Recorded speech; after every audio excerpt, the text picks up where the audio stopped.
क्या लिखा है इसमें? इसमें लिखा है, जिस देश में शिक्षकों का सम्मान नहीं होता वह देश कभी उन्नति नहीं कर सकता है।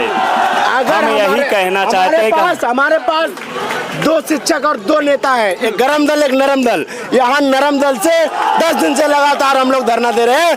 अगर गरम दल की बात आएगी तो हमारे राहुल जी है, ये गरम दल का भी काम करने का काम करेंगे। तो वर्तमान सरकार के कुछ नेता, कुछ मंत्री, कुछ लोग इस धरने को कहीं ना कहीं विपक्ष से जोड़कर दिखा रहे हैं कि विपक्ष करा। ये बताइए, सत्ता में 1 मिनट, सत्ता में आप बैठे हैं, सवाल हम विपक्ष से करने जाएंगे, विपक्ष से हम वैकेंसी मांग लेंगे।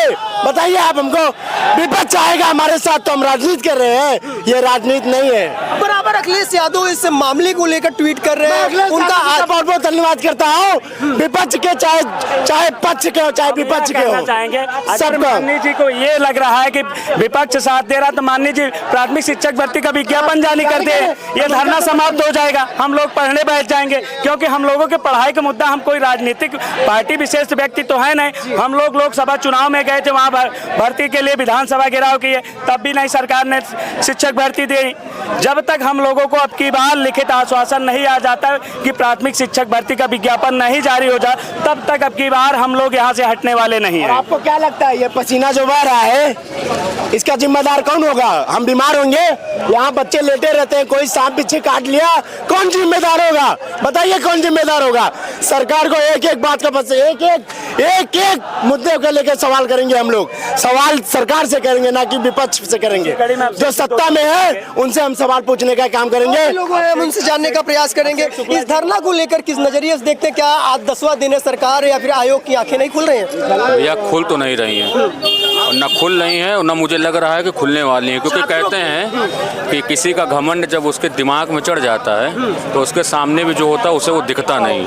और मैं आपको बता रहा हूँ, हर दिन हर पल भाजपा के 4 पाए में से 2 पाए हम लोग खिसकाने की स्थिति में खड़े हैं। अभी भी कह रहे हैं कि हम आपसे हमारी दुश्मनी तो है नहीं, सरकार में कोई भी आए, हमको हमारी सुविधाओं की ज़रूरत है। जो भी सरकार आएगी, अगर हमारी चीज़ों पे खरी नहीं उतरेगी, हम उसका विरोध करेंगे। और 7 साल से केवल एक भाषण दिया जा रहा है अनुपात समानुपात का, उसको मैं समझाए दे रहा हूँ।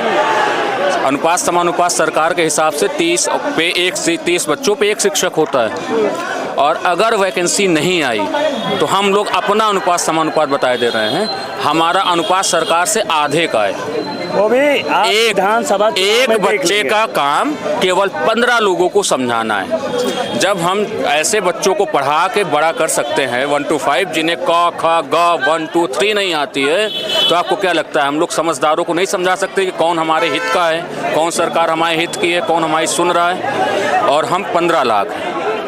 हमने अनुपात अगर 15:1 का रखा, तो मैं 15 को समझाऊंगा तो लगभग 2 करोड़ 10 लाख वोटर प्रभावित तो हम कर ही देंगे, और लोकसभा में कर भी चुके हैं। अंधे को हमने आंख देने का काम किया है। बात रही विधानसभा की, कोई कुछ भी भूलता नहीं है।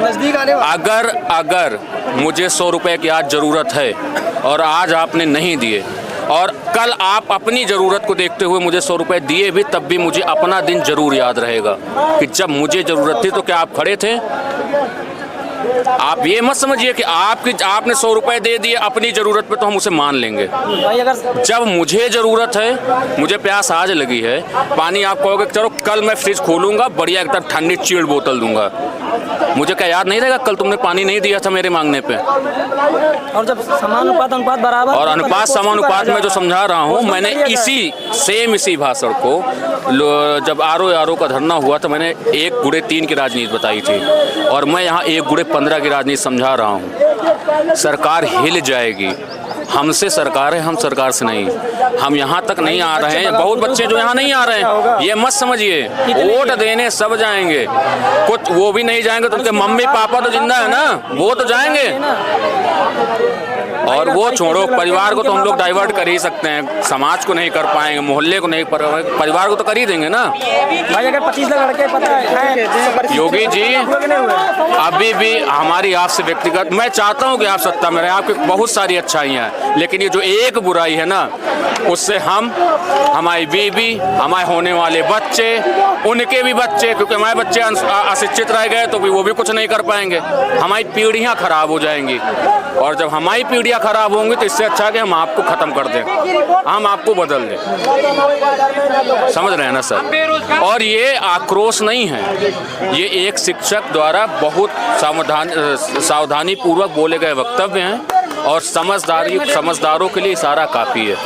वहाँ भी लोग कोई अनपढ़ तो बैठे नहीं है, राजनीति का चुनाव आता है तो मैंने इसीलिए कहा अनुपात वो 1:30 का गिना रहे थे, हम 1:15 का गिनाए।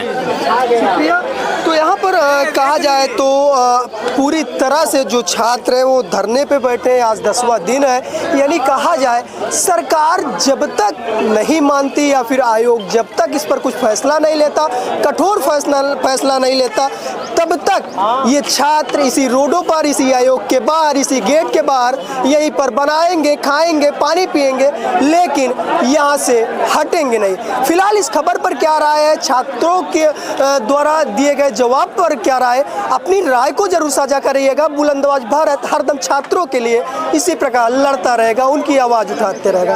फिलहाल आप देख रहे थे बुलंद आवाज भारत, कैमरा पर्सन शरण सिंह के साथ प्रयागराज से प्रदीप की खास रिपोर्ट।